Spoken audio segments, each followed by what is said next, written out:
Welcome to the Baal Shem of Kolel in Spot, Israel. Behind me is the beautiful and the holy city of Meron, the resting place of Rabbi Shem Bar Yochai, other great tzaddikim, Princess Hillel. Amazing. And today I want to speak about something which is really important, and that is kind of just occurred to me today. I wrote a line, and the line is, I'll read the line here, and it's a very important concept.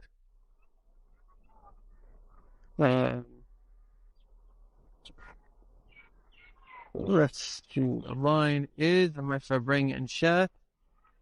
There are in reality three dimensions. The highest is infinite, the God space, wherein everyone and everything is part of his story. So the highest reality is Hashem, and in Hashem, everything matters, right? It's not one thing to the exclusion of something else, it's one thing to the inclusion of something else. Every single person and every single plant and tree, everything in the universe is part of a whole, and they have a part in the whole. That's number one. Then there is the norm, which is people following people. So usually what happens, really amazing when you think about how you have religions that, let's say, 1 billion people agree on something that doesn't make any sense. Really, it's a remarkable thing. And you say, how do 1 billion people, that's like unbelievable. Like, think of 1 million people. Think of a city with 1 million people. Now think about 1,000 of those cities. Like, unbelievable. And they all will agree to something that logically doesn't make any sense. And that is because there's a profound need for people to belong to a group. And in fact, it's even survival, right? Many groups are very harsh if people step out of line. And so psychologically, they create the brain, it's our mind changes based on what we want. So when I want, what do they say? They say love is blind. So if you love someone, you will overlook things. That's why if people are being critical, it means they don't really love. Because if you really love, even ourselves, to be too harsh on ourselves means that we're not properly loving ourselves. Because if we properly love, we overlook. So love goes the other way as well. So if there's something that I really want, let's say a drug addict might overlook the fact that he's really messing up his life because he wants the drug. So it's not so much that whatever he says, like a little child in preschool. If you look at little children, they'll say mine, mine.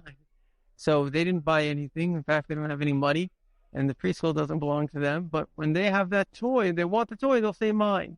In other words, a person will automatically, they don't even know what they're doing. They'll automatically come up with a reality that's going to confirm their desire. Right, we said the famous story of the guy with the hat in the theater, and the guy before him says, do me a favor, take off your hat, I can't see. So he says, no, it's my policy. And finally gets frustrated, takes off his hat, he says, don't make a policy out of a bald head. So this is really what most of us are doing in life, and it's normal actually to agree with your group. We're seeing this, unfortunately. The latest cult to hit this world is this woke stuff, things that don't make any sense. I was just thinking about it today. If somebody is Manis Friedman has a beautiful story. This Jewish girl comes to him, I don't know, maybe in college campus, and she says to him, Rabbi, my parents are so liberal, they wouldn't mind if I married a black, it wouldn't bother them at all.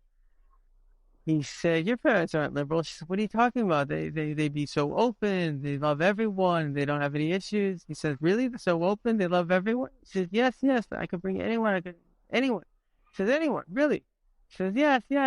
They tell me, what would happen if you brought home like a chassid, but not a guy that looks like me? He's got a black hat and he's got long payas. How would they feel then? He laughed. He says, yeah, I think they would die. So you're not being liberal.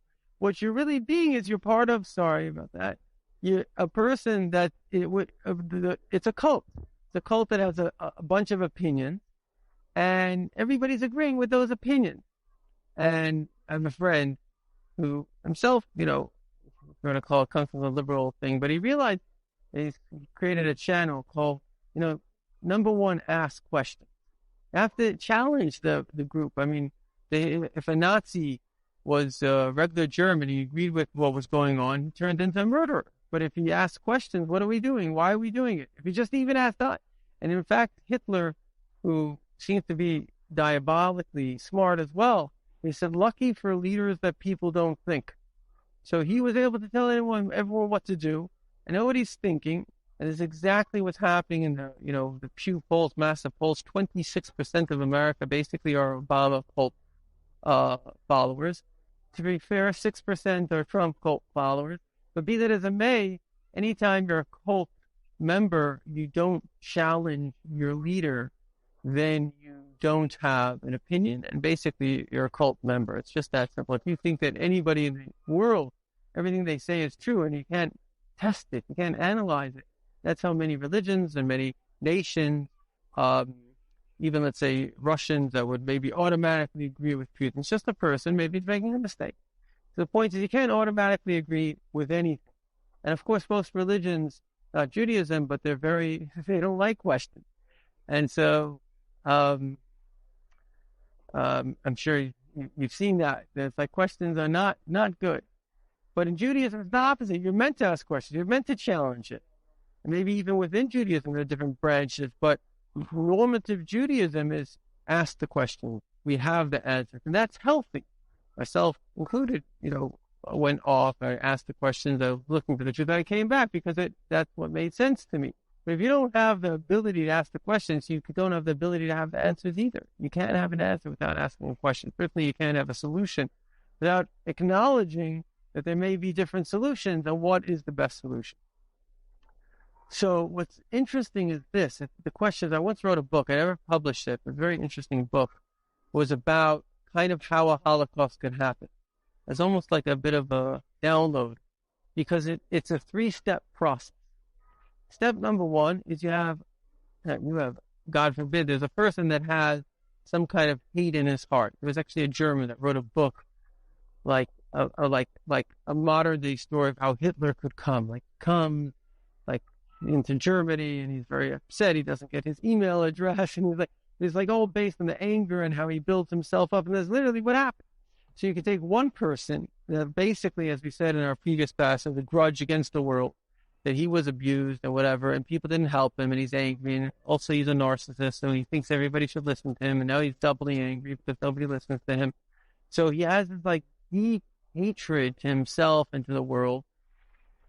And so that manifests in his mind as his addiction basically is murder and torture and hurting other people. That's his addiction. That's people don't understand the psychology of sociopath people that are serial killers. An interesting thing, I think it was in the newspaper. I remember exactly how I saw it. I was reading an article about it, or I saw it somehow, where this guy was a serial killer, and he actually wrote the newspaper. He said, yeah, I was in the newspaper, I saw this kind of serial killer. He says, I enjoy killing. Right? So in other words, he was evil, and he acknowledged it. He wasn't stupid. He acknowledged that he enjoyed it. Okay, so these are evil people, and the problem is that they can't do it on their own. To really destroy, you need a team. So they create, and again, they don't even know what they're doing, but they create. It's very rare, for a person to go be that candid, They create a reality in which the other person is evil, like a chultzum, where a person will presume, the mind will actually see bad in others. And I've said this before, is that it actually can happen in a minor way to all of us, that a person is in a bad mood, or, they have anxiety, and then they become a little bit harsh to the people around them. Why? Because there's a certain part of me that's jealous. Why are they happy and I'm sad? And so they create this harshness. So to make a long story short, the sum total of the story is that there's a sign to see a leader that's evil. 1 second, we'll wait for the bus to pass. There's a sign, a leader who's evil and a leader who's good. Because the leader who's evil and really is seeking destruction and really just wants people. Their only connection to people, again, is very seductive because they look like, or even the head of a gang, they look like, oh, wow, it's giving me love, he's cool. No, he's using you because he needs somebody to steal. And in the moment he doesn't need you, like in Voldemort, he'll get rid of the person because he has no love for another. His only love, his only passion is hurting or theft, whatever it is. He obviously doesn't love people because he's hurting people. He doesn't identify. So, but people have this vulnerability to leadership because it reminds them maybe a little bit like their father, and they want to feel safe and they want to belong. And these people can be very charismatic. And usually charisma is a very bad sign because it means the person is trying to bring people in from charisma.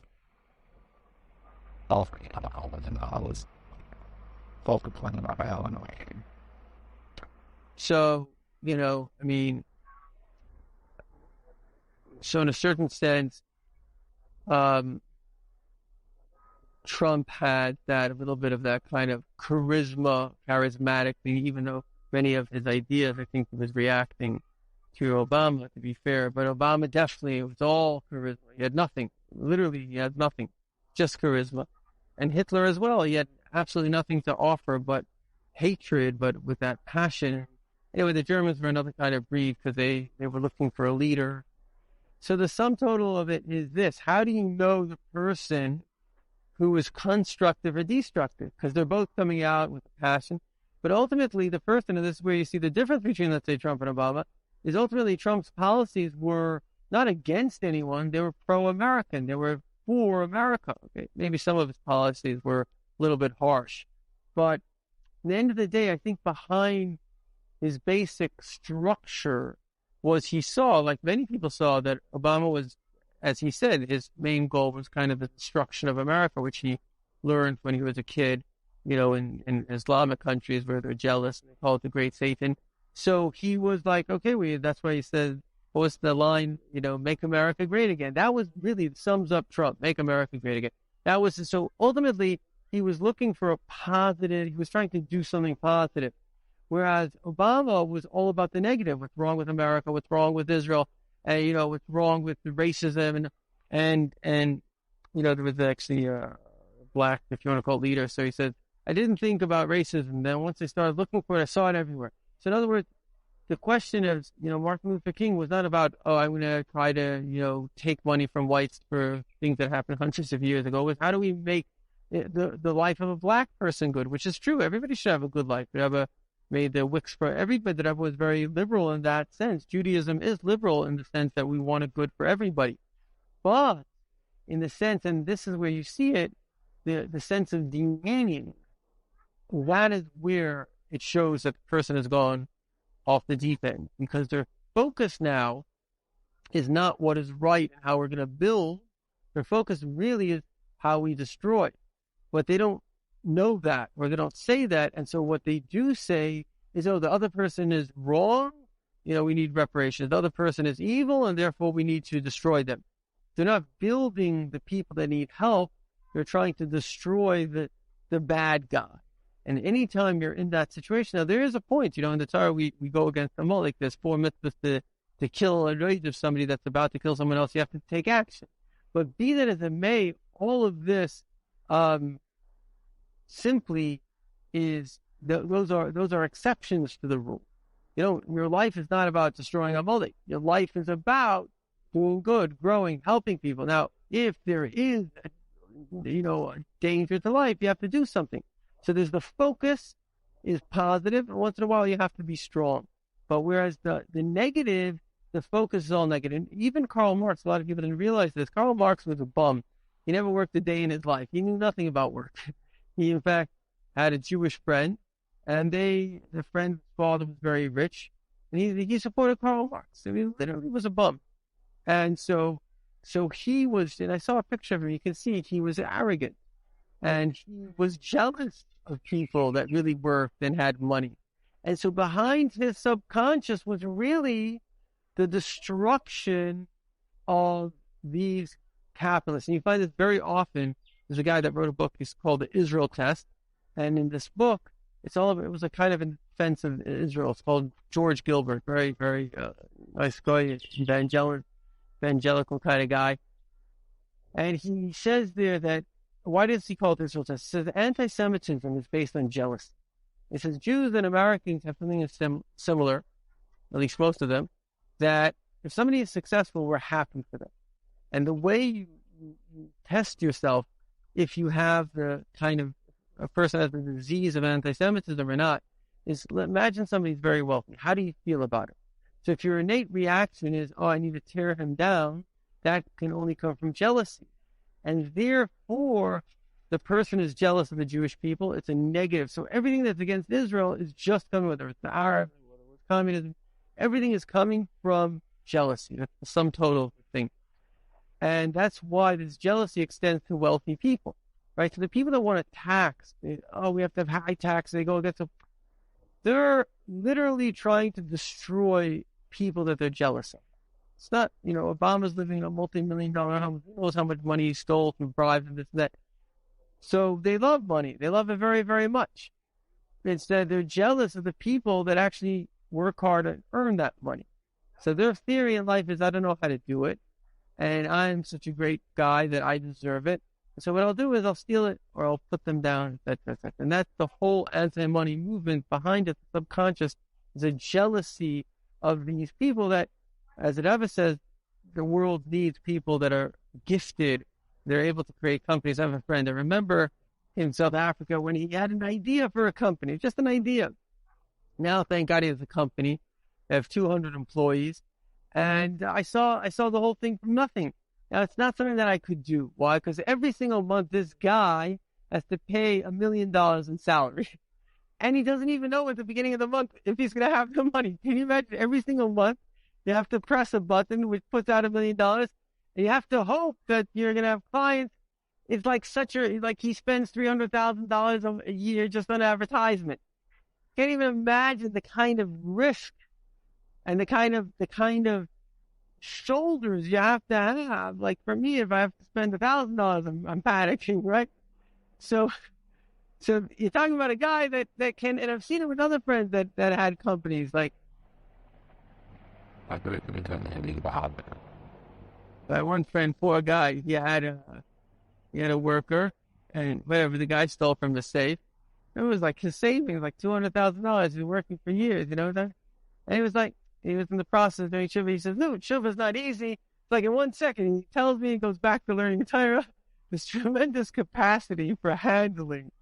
I have another friend, good friend of mine, is CEO of a company. The guy gets 1,600 emails a day. 1,600. That's a decent sized company. Let's say he has a couple hundred employees.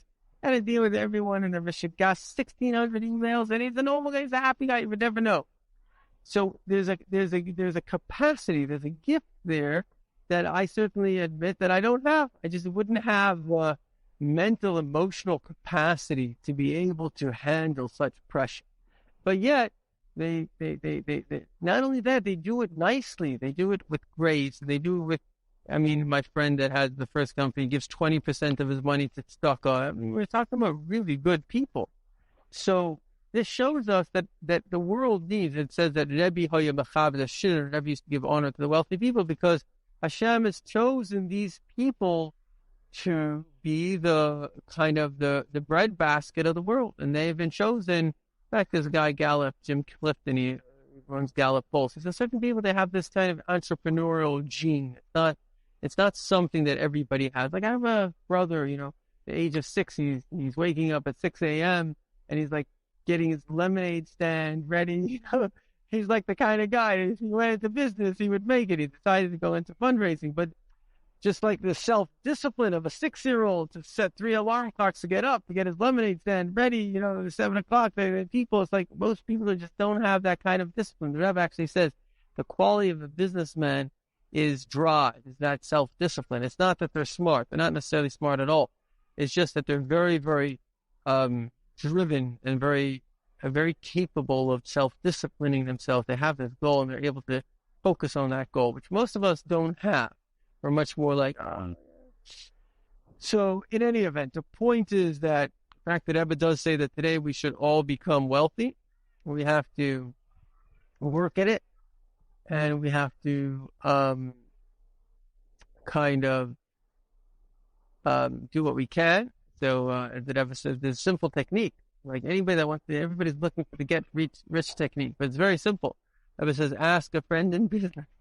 Follow their advice. Go to a friend who's already rich, right? Maybe you don't have the capacity, but he does. And people are very happy to help people make money. That's especially if that's their game. They love doing it. So they'll be happy to help someone say, what should I do? And in that way, they'll give you good advice and follow their advice. Normally that will work very well for somebody. So in conclusion, the opposite of demeaning, the opposite of disrespecting or putting someone down, which shows that the person is bad, is respecting. And so that is where you see the good leader. Somebody like the Rebbe, where he was all about respecting other people. Now, the people that give respect to others, those are the great people in this world. And we see it a lot with women as well. They have a sense of the other, respect the other. And so this is truly the quality of greatness, where we see the other person. I mean, from Holland, I think I heard there was a national motto in Holland, we have to be sane. I don't know if you ever heard that thing. I think I mentioned that once. They define sanity as knowing the other person exists. Anyway, a friend of mine told me this, but it's a good line in any event. So it's just that people from Holland are very nice people, because I think they have that sense. Just the other person exists. The world is not only me and my desires. So a person that has the sense, actually saw Chassidus, a very interesting thing is that you only can feel for another if you feel yourself. So on a deep psychological level, it's very important for a person to love themselves. If I love myself, then I can have a feeling for the other person as well. Obviously, everything is nuanced and this and that, but it's very, very important to have this kind of self-love, because then I can have a love for the other as well. So a couple of thoughts. And to sum it up, it's that, we've seen in the world 5,783 years. There's been very, very terrible people, which amazingly got normal people to do terrible things. And that's because people don't think, and they follow their leaders. And if the leader is evil, they don't realize it. And the way we know a leader is evil, the leader never says, oh, we're evil. They'll say, no, we're good. But if their focus is on somebody else's evil, like Obama, the focus is on what's wrong with the other and demeaning, then you know that person's subconscious wish is really just the destruction of other people. If, on the other hand, the person is telling you how to help people, like the Rebbe, his whole job in life is telling you how to help people, then you know that's the real deal, that his whole goal is to turn you into a Rebbe. His whole goal is to get you to make the world a better place. That's the ultimate leader, the one that wants you to really exercise your potential in helping others. L'chaim lebracha.